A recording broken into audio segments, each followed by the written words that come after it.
देश बहुत बड़ा संकल्प ले रहा है।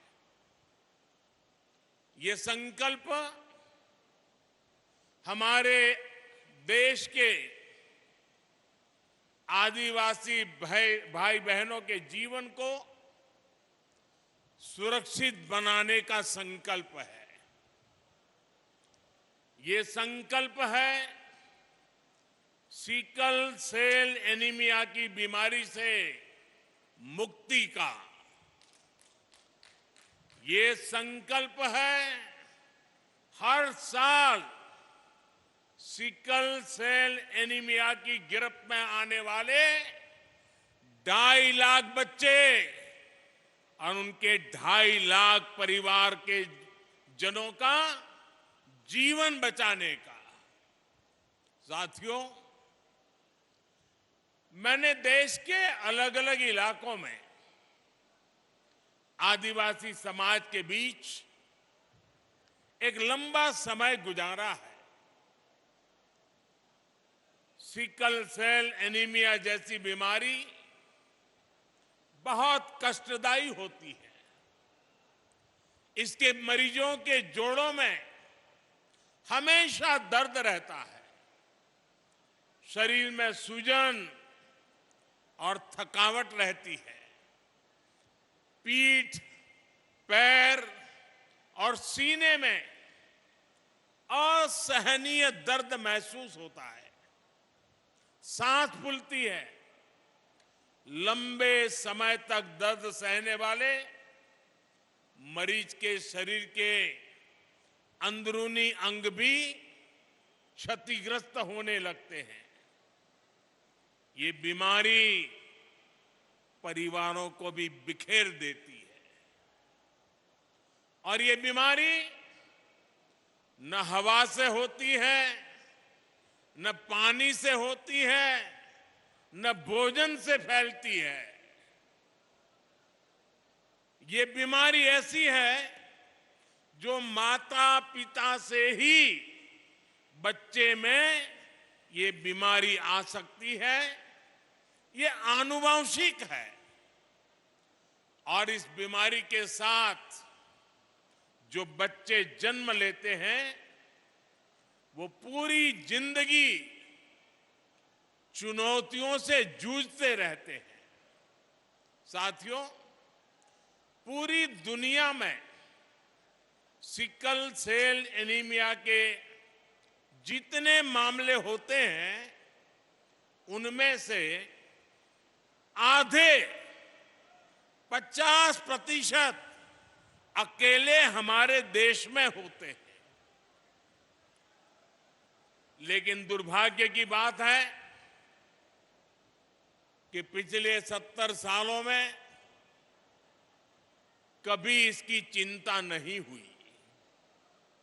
इससे निपटने के लिए कोई ठोस प्लान नहीं बनाया गया।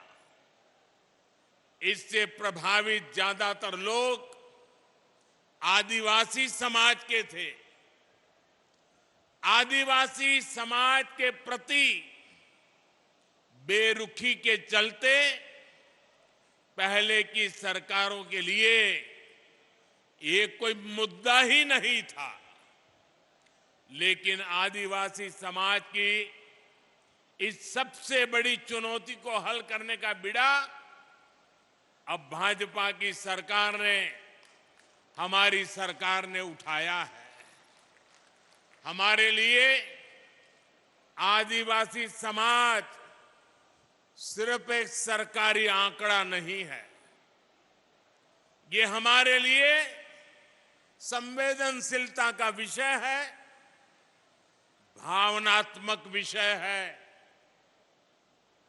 जब मैं पहली बार गुजरात का मुख्यमंत्री बना था, उसके भी बहुत पहले से मैं इस दिशा में प्रयास कर रहा हूं।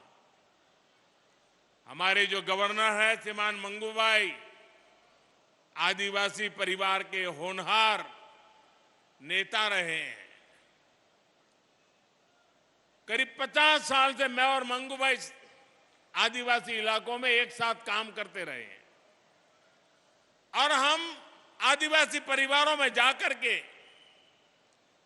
इस बीमारी को कैसे रास्ते निकले, कैसे जागरूकता लाई जाए, उस पर लगातार काम करते थे।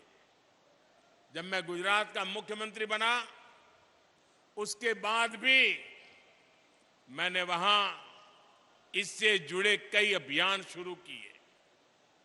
जब प्रधानमंत्री बनने के बाद मैं जापान की यात्रा पर गया तो मैंने वहां नोबेल पुरस्कार जीतने वाले एक वैज्ञानिक से मुलाकात की थी।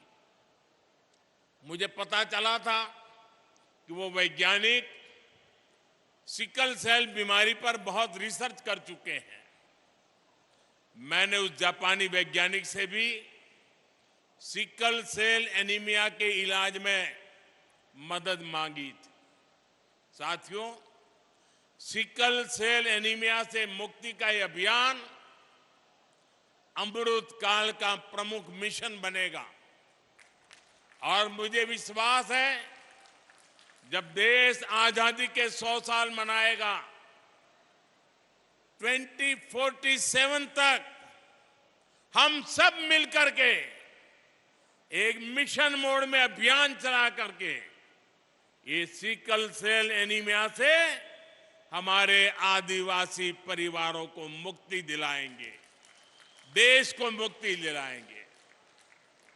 और इसके लिए हम सबको अपना दायित्व निभाना होगा।